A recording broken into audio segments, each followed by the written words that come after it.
दोस्तों, हमारे Indian air force के जो चीफ हैं एपी सिंह, जो हॉल के बारे में, जो हिंदुस्तान एरोनॉटिक्स लिमिटेड के बारे में जो इनएफिशिएंसी के बारे में बात की है और जो उनने पॉइंट रेज किया है, ये एक्चुअली बहुत बड़ा पॉइंट है।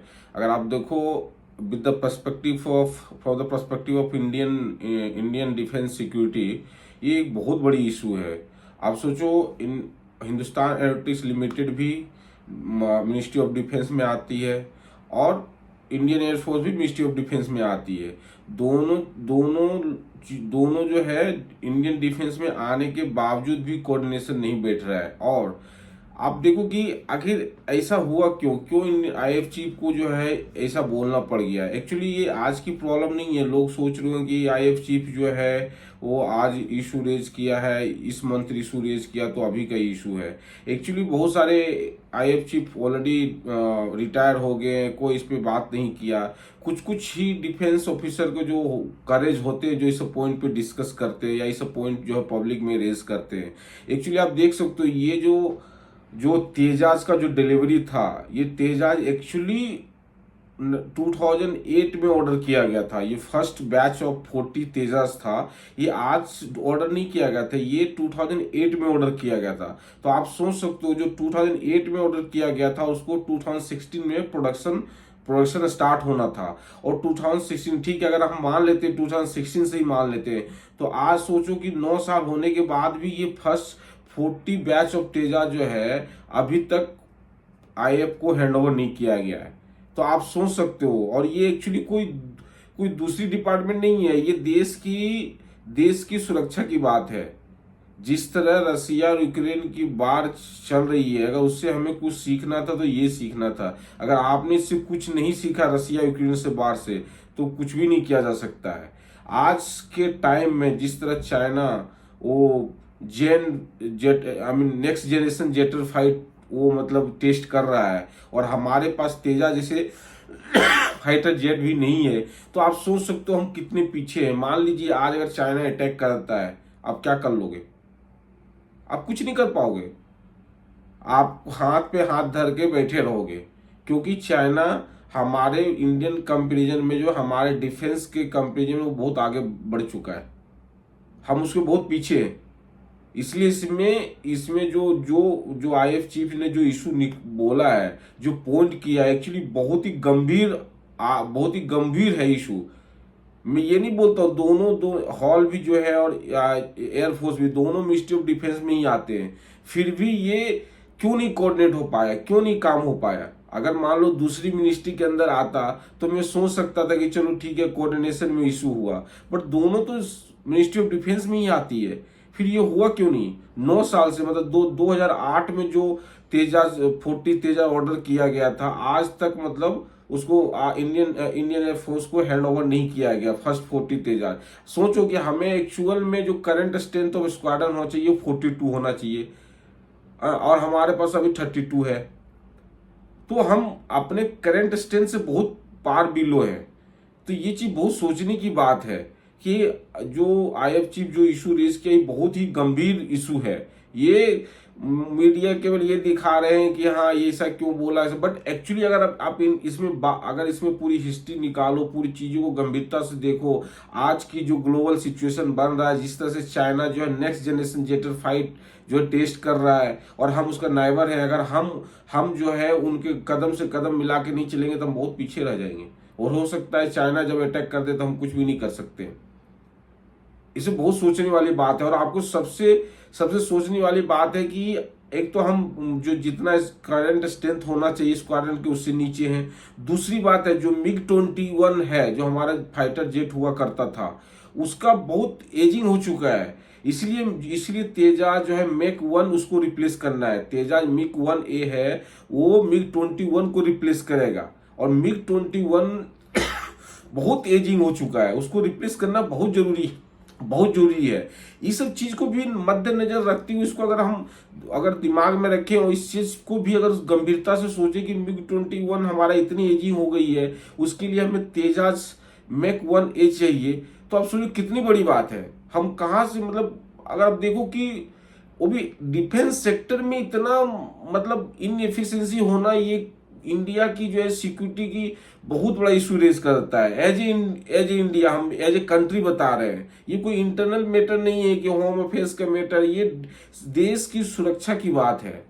इसमें तो मैं चाहता हूँ जो मिनिस्ट्री ऑफ डिफेंस है, राजनाथ सिंह जी हैं, इनको तो एक्चुअली बहुत ही ये टॉपिक बहुत ही हायर लेवल पे बात होनी चाहिए था, और इसको बहुत जल्दी कंसर्न रिजॉल्व हो जाना चाहिए था। मतलब जो 2008 में तेजा ऑर्डर किया गया वो अभी तक मतलब फर्स्ट 40 तेजस अभी तक डिलीवरी नहीं हुआ। ठीक है, मैं मानता हूं कि ये कुछ है जो इंजन नहीं आया है, जो कि जेई जो है जेई एरोस्पेस कंपनी है यूएसए की, वो इंजन भेजती है, उसके बाद ही हम काम करते हैं। बट ठीक है, बट एक्चुअली जो ऑलरेडी इंजन आ चुका है उस पर क्या वो भी तो डिलीवर नहीं हुआ, तो ये कितनी बड़ी बात है। और मैं एक बात बताना चाहता हूं कि एक्चुअली जो लोग ये सोच रहा होगा कि एक्चुअली ये जो इशू है ये हॉल और इंडियन एयरफोर्स के बीच में नहीं है। एक्चुअली ये इशू ऐसा नहीं है। आप सुने होंगे जो हमारे मोदी साहब हैं, आत्मनिर्भर मतलब आप देखो 2014-15 से आत्मनिर्भर की बात कर रहे हैं, सेल्फ रिलायंट इंडिया। तो फिर डिफेंस सेक्टर में हम सेल्फ रिलायंट इंडिया क्यों नहीं हो पा रहे?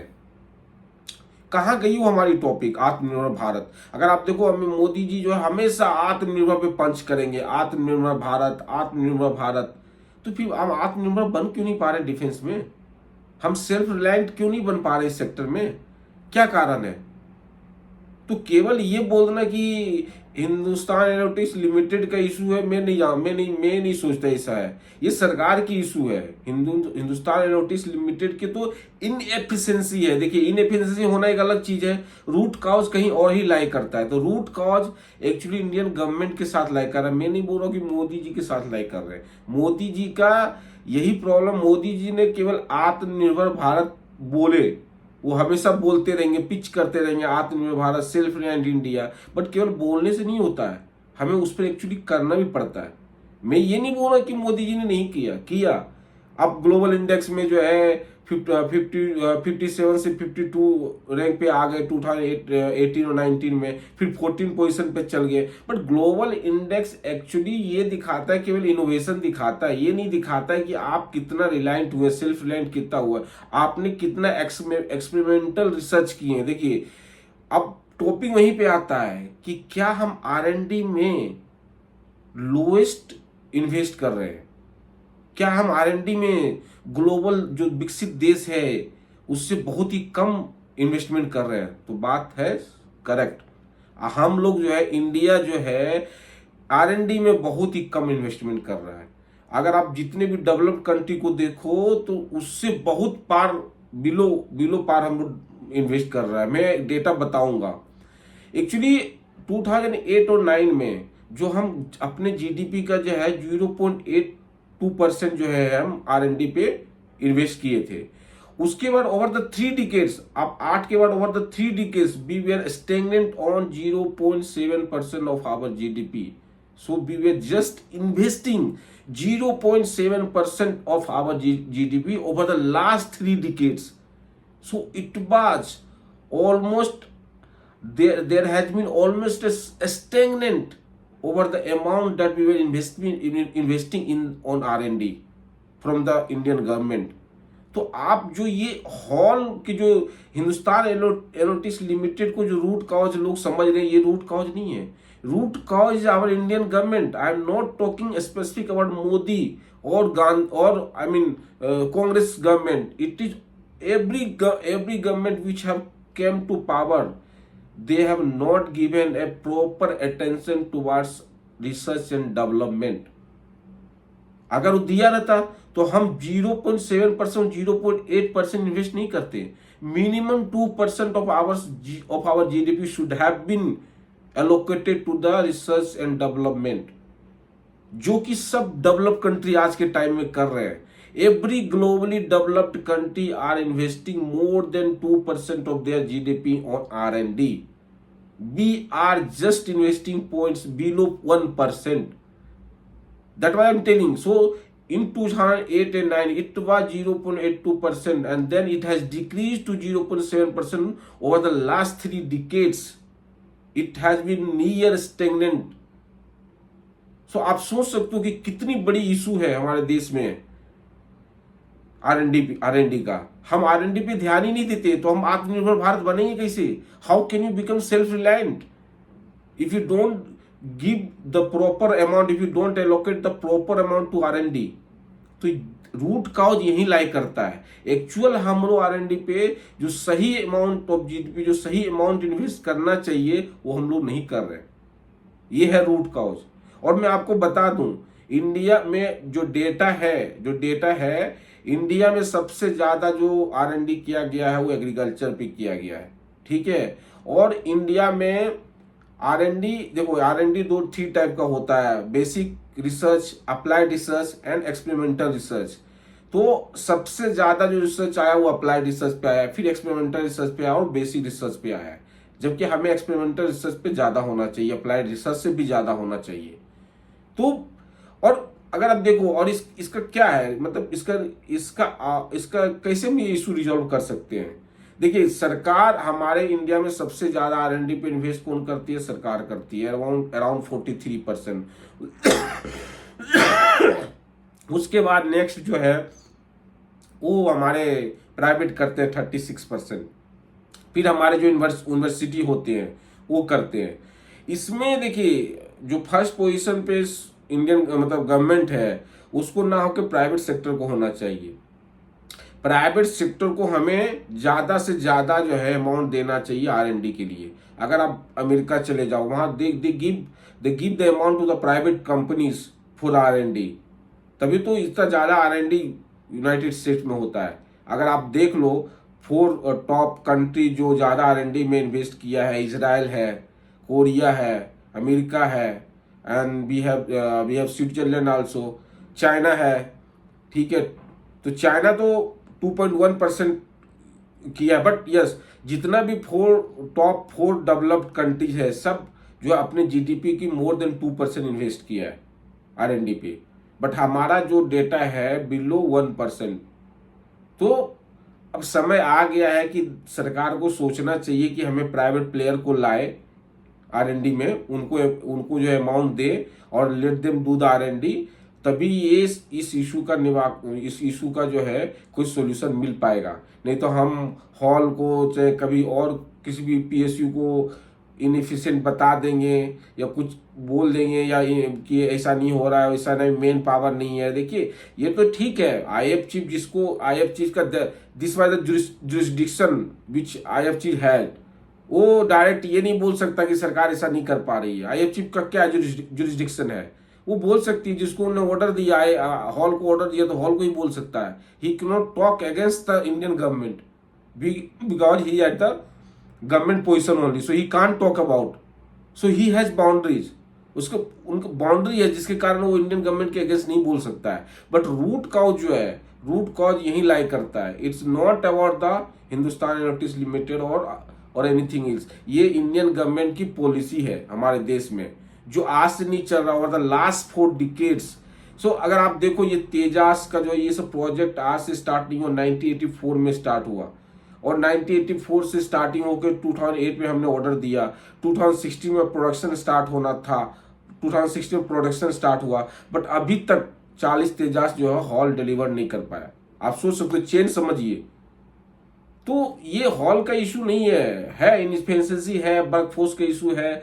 बट अगर रूट कॉज देखो तो इंडियन गवर्नमेंट की पॉलिसी का है। और केवल मैं ये नहीं बोल रहा हूं कि मोदी या Congress, whatever government has come at the center, they have not given the actual attention towards the R&D। तो ये बात है। मोदी जी को मैं इसलिए बोल रहा हूँ, मोदी जी आत्मनिर्भर भारत लेके आए, हर जगह जहां भी जाते वो पिंच करते हैं आत्मनिर्भर भारत, सेल्फ लैंड इंडिया। तो मुझे तो नहीं लग रहा है जिस टाइप से IF चीफ AP सिंह जिस टाइप से इशू रेज किए और ये सब चेन समझो, मुझे नहीं लग रहा है कि डिफेंस सेक्टर में कुछ भी सेल्फ लैंड हो रहा है या तो आत्मनिर्भर भारत हो रहा है। कि अगर होता तभी तक जितना तेजा देना चाहिए था वो ऑलरेडी जो है इंडियन एयरफोर्स को हैंड ओवर कर देना चाहिए था।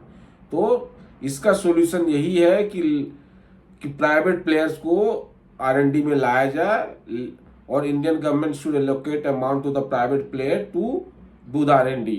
अगर हम अपने इंडियन पीओसी के भरोसे रहेंगे R&D के लिए, तो मुझे नहीं लगता कि हम लोग सही समय पे R&D कर पाएंगे, और we will not be in race with the country like China. अब देखो चाइना कितना आगे जा चुका है, वो नेक्स्ट जेन फाइटर जेट जो है टेस्ट कर रहा है, हम कहाँ पे हैं। तो ऐसे में इशू रिजॉल्व नहीं होगा, हमें जो है प्राइवेट प्लेयर को R&D देना ही पड़ेगा, और तभी जाके ये इशू रिजॉल्व हो सकता है। Thank you.